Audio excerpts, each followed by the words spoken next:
Vallahi şey iyi ama dönüşüm iyi değil. Dönüşüm değil. Ben onu...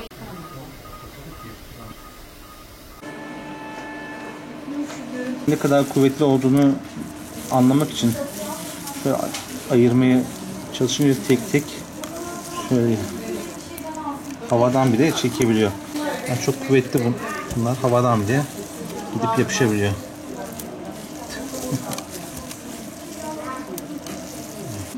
Bu hastamız şu an neredeyiz? Doğu Anadolu'dayız. Doğu Anadolu'da boncuk şeklinde, renkli, böyle cazip gözüken.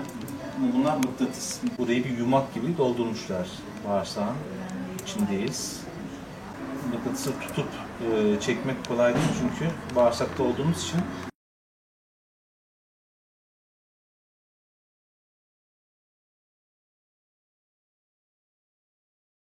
Günümüzde yabancı cisim yutmaları önemli bir problem.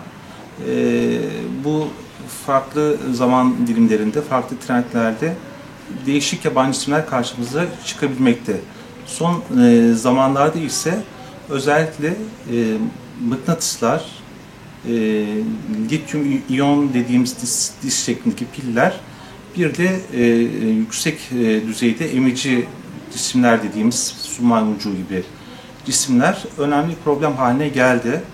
Bunlarla alakalı çok sayıda olguyla karşılaşıyoruz. Bugünkü olgumuz da bu fotoğrafta gördüğümüz gibi boncuk şeklinde, renkli, ufak da olsa bunlar kuvvetli çekim gücüne sahip neodymium dediğimiz maddelerden oluşan mıknatıslar.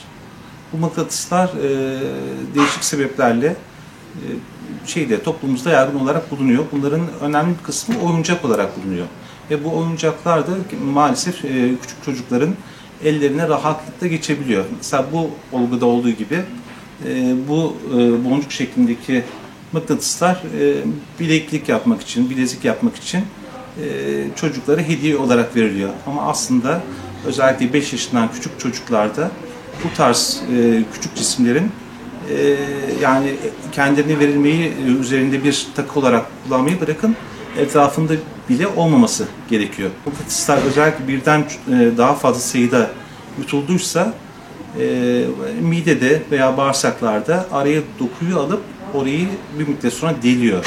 Bu delme işlemi birkaç saat içerisinde de gerçekleşebiliyor.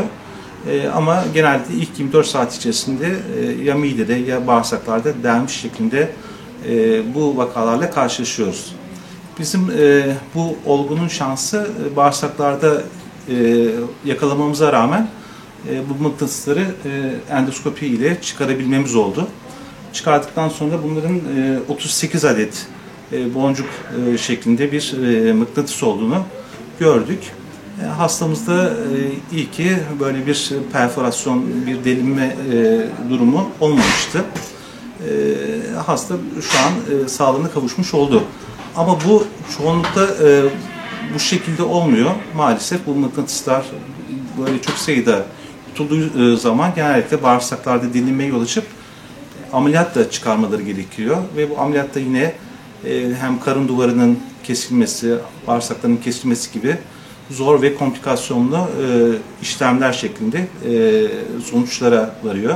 Ailelere düşen aslında evlerde çocukları, özellikle 5 yaşından küçük çocukları bu tarz cisimlerden uzak tutmak. Bunlar özellikle ne dedik? Bir mıknatıslar, bu oyuncak şeklindeki mıknatıslar. İkincisi ise su maymuncuğu dediğimiz süper emici cisimler.